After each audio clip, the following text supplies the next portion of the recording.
Peace and love. It's your girl, Conscious Queen. And happy birthday to all the Taurians. Happy birthday. So, I've been compelled to do this video. I know I done missed some moons. Okay, a couple of new moons.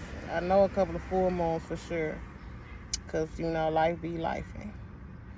So, with that being said, I'm here. This energy already been manifested. It's already showing up. This new moon in Taurus is at 6 degrees. I wrote it down somewhere. Hold on. I'm gonna give you the right number.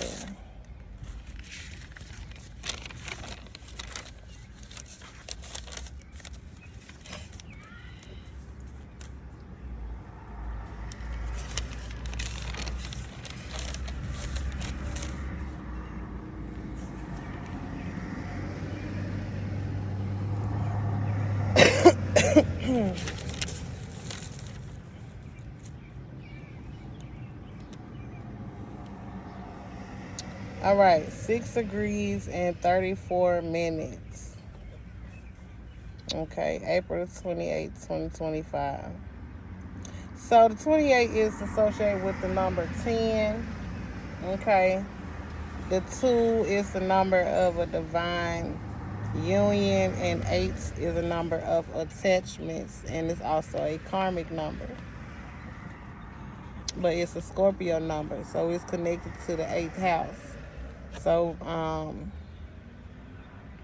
10 and 4 is 14, which is the number 5, which is also associated with Taurian energy, right? So yeah, this new moon in Taurus is going to be on the number 5 day. And if we add 9, we're going to get 13. 13 is the number of Venus. Venus isn't she in Aries? No, Venus is still in degrees of Pisces. Venus actually enters into Aries May the 1st.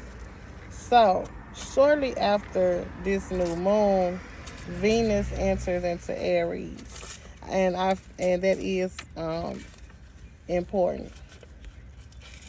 Now, can you not do that? Thank you very much. Go on and tear the rest of it out. Why is you tearing the book? It's blank anyway. Okay. Well, go on and do what you gotta do with the blank sheet of paper. So 13, the Venus number. Venus enters Aries shortly after this new moon. The moon will be in this first quarter phase or whatever once Venus in Aries, which is an energy of action. It is a energy of passion. It's very sexual. Okay. Yeah, very aggressive as well. So, yeah, very passionate energy. Also a go-getter energy, the energy of being a leader as well.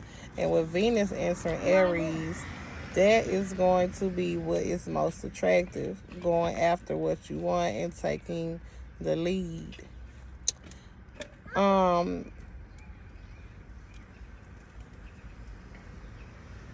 Venus entering Aries is also affiliated with the first house.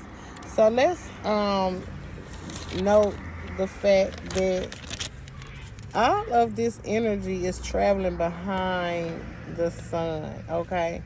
So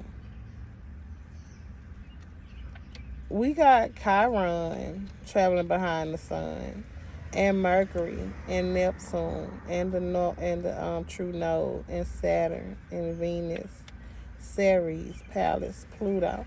Like, we have a whole lot of energy that is sitting behind the sun right now, okay? Because if you look at a zodiac wheel, okay, Aries come before Taurus, right? Because we just made it through Aries season.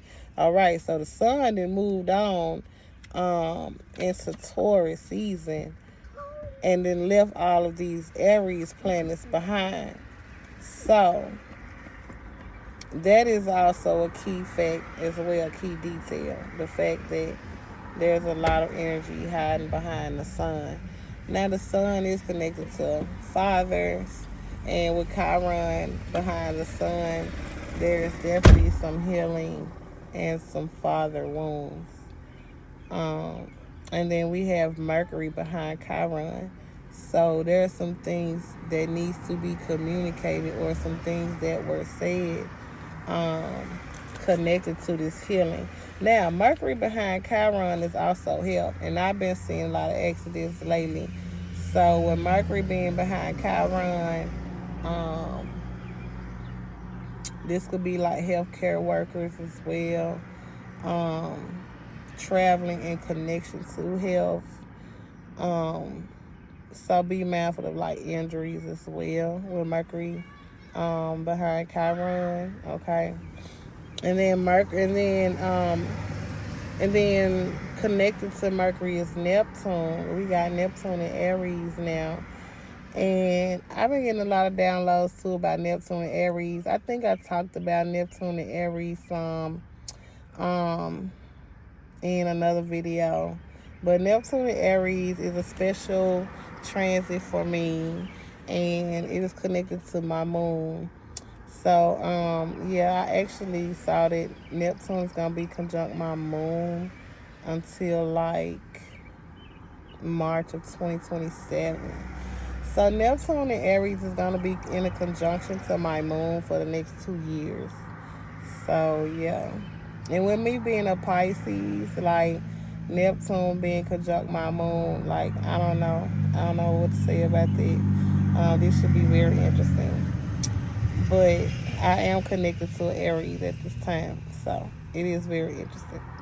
Anyway, um, and speaking of which, Mercury in Aries is in a sextile to Pluto in Aquarius. Mercury in a sextile to Pluto is like definitely travel.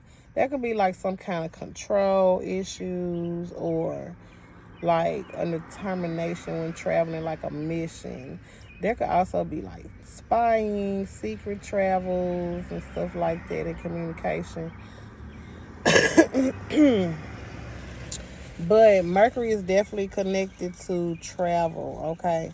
Um, so this palace in Aquarius, however which way, because I don't know, because I connect Aquarian energy with um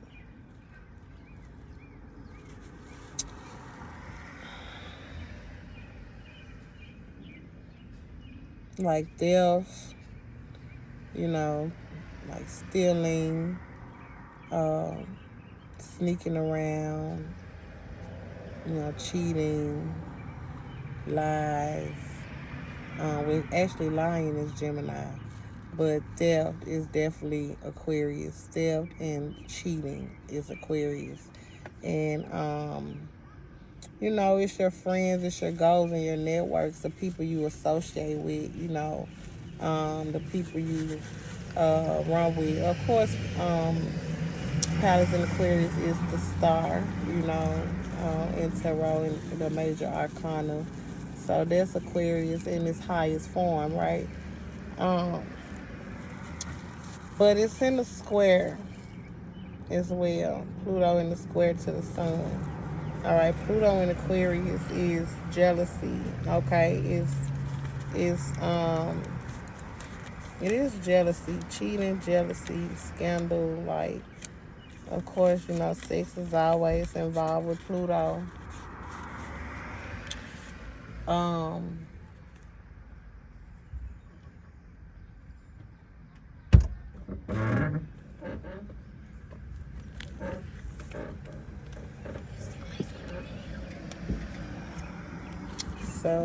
yeah.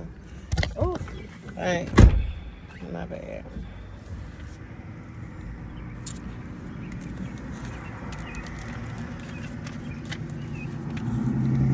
So Uranus and Taurus has been in a sextile to Venus and Pisces. Okay, Uranus and Taurus in the sextile to Venus and Pisces. Definitely some shopping, changes with money. Could have been like overtime, something connected to shoes. Okay, a lot of money. Can you not pull on my door? A lot of money, shopping, a lot of second house things, things of value, or of high quality. Also, with Uranus and Taurus and the sextile of Venus and Pisces. Okay, but definitely changes. Definitely changes and shake up. Venus is love. Changes in a marriage, changes in second house things as well. Okay, so a lot of second house energy. And Mars in Leo is in the trine to Neptune and Aries under this energy. So Mars in Leo, right? Of course, it's connected to the fifth house. Mars and Leo can be very dramatic. Okay. Mars and Leo is connected to children. It's pregnancy, but definitely like drama and causing attention or wanting attention or seeking attention. I mean, attention could just actually you know, like be a part of the divine destiny of this energy, with this Mars being in Leo. Um, Also, an energy of loyalty being tested, right? Because Mars in Leo is connected to loyalty. So, I feel like there's definitely temptation towards loyalty.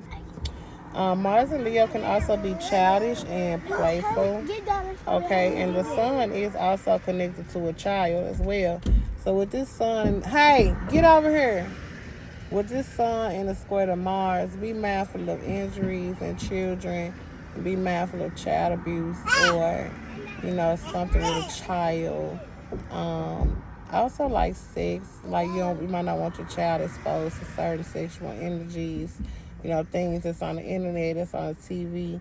A lot of things are so sexualized now, and that square to the sun conflicts with that innocence. But the sun is also a it's a child, could be a father, but with the sun in a square to Mars, there could be father issues with making like sons. Hey, can you get what the hell? Can you get off of my van? Like, it's not a playground. I don't got no swing or no slides or nothing connected to my van. Y'all can go sit on the porch. We still waiting for Nana. She still haven't come. Mama, you said she would be here in 1 minute. Yeah. But the sun is connected to, innocence, a child, could also be a father as well. But with the square to Mars, there could be an abusive father or a child abuse or something like that. Okay, this can also be someone very tyrannical and controlling, and somebody really irate. Drama is at all-time high with the square to Mars in Leo. Okay, however that drama may look, it's definitely turned up times 3 with Mars being in Leo. And we have a lot of fire energy as well, with Venus entering Aries and Mercury being in Aries as well.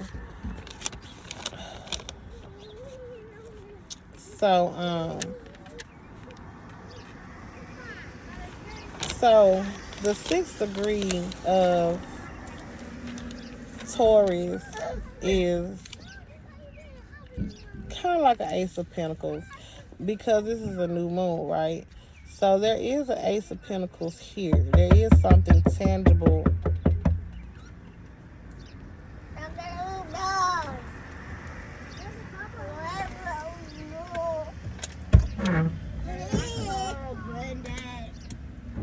No.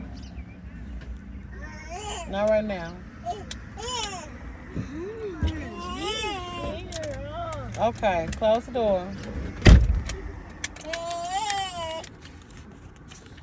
Okay.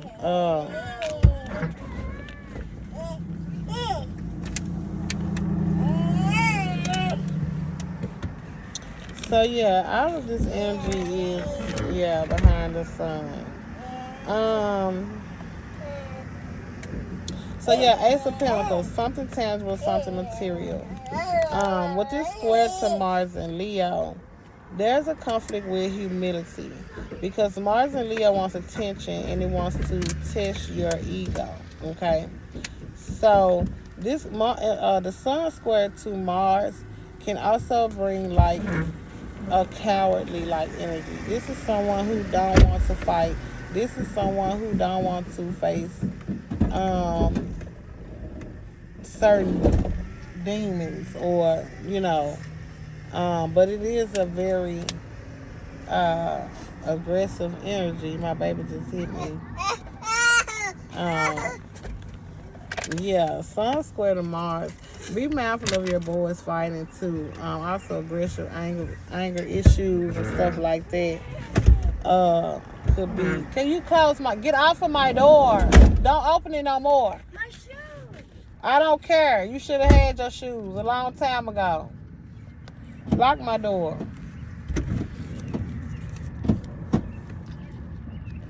All right. So, yeah.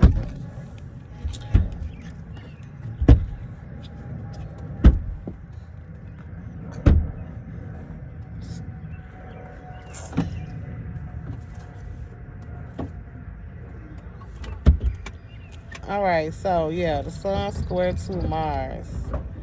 When you want to try not to really knock their ass out. All right. Can you get off of my van? Yeah, definitely an irritation with children. So, I'm going to wrap this up.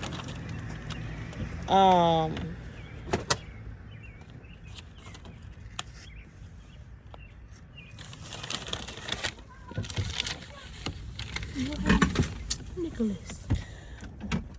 Can you not do that? Don't put your shoes in here. Mama. Your shoes don't go in here. Your car gonna be turned on. It's hard not to let your window. No. The Sun in a square to Mars, really playful. That could eat. Look. Mama. Don't get away from my van. Don't come back over here. Why? So the Sun in a square to Mars could definitely be irritation with children. Like I said, that could be like an abusive father. There's no abusive or father. Someone tyrannical. There's no one tyrannical. Also a test of sexual restraint with the Sun square to Mars. Okay, Mars and Leo. Like I said, be mindful of like children injuries, or children injuring themselves during play as well. There could also be a need or a strong desire to do your makeup, your hair, lashes, like glam yourself up a bit as well under this Mars and Leo energy. Okay. I did say Mars and Leo is very dramatic.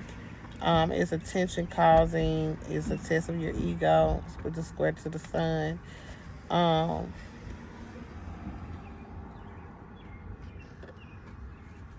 It was something else I was going to say, but I forgot.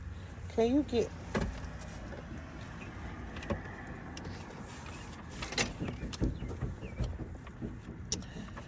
Oh, child.